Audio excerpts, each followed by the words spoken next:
Chapitre 62. Les apôtres recherchent Jésus pendant qu'il prie de nuit. Le 5 novembre 1944. Je vois Jésus sortir de la maison de Pierre à Capharnaüm en faisant le moins de bruit possible. On comprend qu'il y a passé la nuit pour faire plaisir à son Pierre. C'est encore la nuit profonde. Le ciel est tout semé d'étoiles. Le lac reflète à peine leur éclat, et c'est au léger clapotis de l'eau sur la grève qu'on devine plus qu'on ne distingue cette mer paisible qui dort sous la lueur des étoiles. Jésus repousse la porte, regarde le ciel, le lac, la route. Il réfléchit, puis s'achemine non le long du lac, mais vers le village. Il suit quelque temps cette direction, puis va vers la campagne. Il y entre, marche, s'enfonce, prend un sentier qui se dirige vers les premières ondulations d'un terrain planté d'oliviers, entre dans cette paix verte et silencieuse, et là, se prosterne en prière. Quelle ardente prière! Il prie à genoux, puis, comme fortifié, se lève et prie encore. Le visage levé vers le haut, un visage qui paraît encore plus spiritualisé sous l'effet de la lumière naissante qui provient d'une sereine aube estivale. Il prie maintenant en souriant, alors qu'auparavant, il poussait de profonds soupirs comme sous l'influence d'une peine morale. Il prie les bras ouverts. On dirait une croix vivante, haute, angélique, tellement la suavité en émane. Il paraît bénir toute la campagne, le jour qui naît, les étoiles qui disparaissent, le lac qui se découvre. « Maître, nous t'avons tellement cherché, nous avons vu la porte pousser du dehors quand nous sommes revenus avec le poisson, et nous avons pensé que tu étais sorti. Mais nous ne te trouvions pas. Finalement, nous avons été informés par un paysan qui chargeait ses paniers pour les porter à la ville. Nous t'appelions Jésus, Jésus, et il nous a dit « Vous cherchez le rabbi qui parle aux foules ? Il est parti par ce sentier, là-haut vers la colline. Il doit être dans l'oliveraie de Michée, car il y va souvent. Je l'ai vu d'autres fois. Il avait raison. Pourquoi es-tu sorti si tôt, maître ? Pourquoi ne t'es-tu pas reposé ? Le lit n'était peut-être pas confortable ? Non, Pierre, le lit était très bon et la chambre belle, mais j'ai l'habitude de sortir souvent de bonne heure pour élever mon esprit et m'unir au Père. La prière est une force pour soi et pour les autres. On obtient tout par la prière. Le Père n'accorde pas toujours la grâce qu'on lui demande. Il ne faut pas le prendre pour un manque d'amour de sa part. Il faut croire que ce refus correspond à un plan qui organise au mieux la destinée de chaque personne.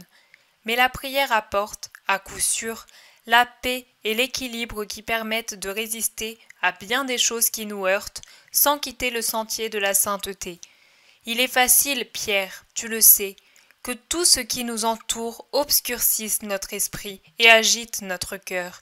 Et dans l'obscurcissement de notre pensée et l'agitation du cœur, comment Dieu pourrait-il se faire écouter ? C'est vrai, mais nous ne savons pas prier.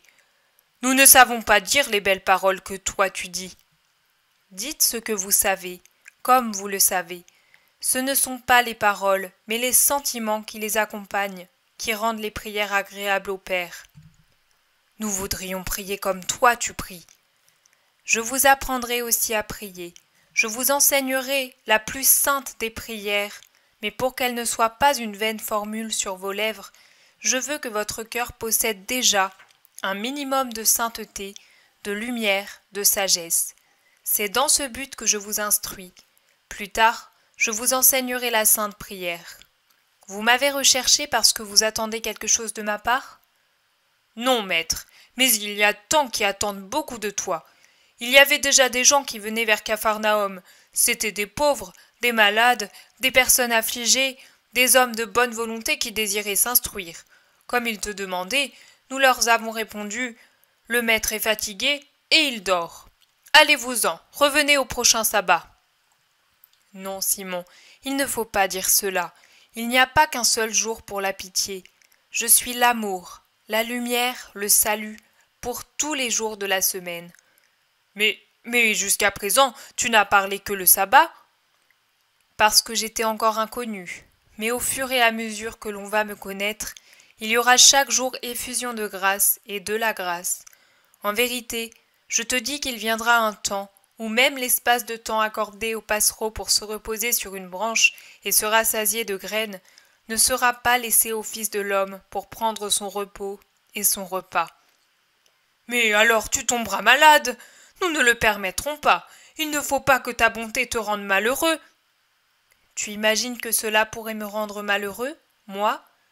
Ah, si le monde entier venait à moi pour m'écouter, pour pleurer sur ses péchés et reposer ses souffrances sur mon cœur, pour être guéri dans son âme et dans son corps, si je m'épuisais à leur parler, à leur pardonner, à répandre ma bienfaisante puissance, je serais si heureux, Pierre, que je ne regretterais pas même le ciel où j'étais dans le Père.